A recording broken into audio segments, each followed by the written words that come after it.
investors in health, and you probably know that in developing countries, most of the health budgets come from outside. The Global Fund to Fight AIDS, Tuberculosis, and Malaria, the Gates Foundation, the World Health Organization. The first two spend essentially zero money on chronic illnesses. The World Health Organization spends a little, about 4% devoted to chronic disease, but most of that is actually to HIV/AIDS, which they consider chronic disease. So the people that are giving the money to save lives in developing countries are not putting the money where it will do the most good, and at least they should put some money into preventing the complications of diabetes and other chronic diseases.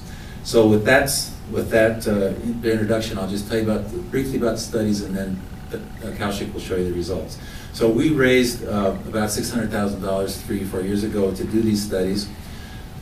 We used volunteers like all of us up here and many others to do the studies, paying the interviewers and some other expenses. We have studies that we report on in these 5 African countries, but we also have studies going now in Central America, in 17 regions of China, in Kazakhstan, and hopefully in the next meeting JJ will report about a new study in Argentina.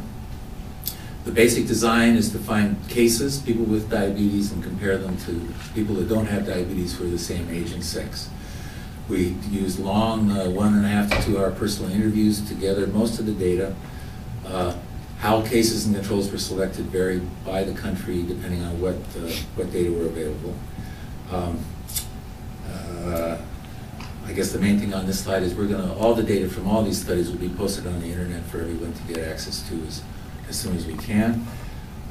And we are showing you very preliminary results, and not all the results that we have, but the ones that we were able to analyze first.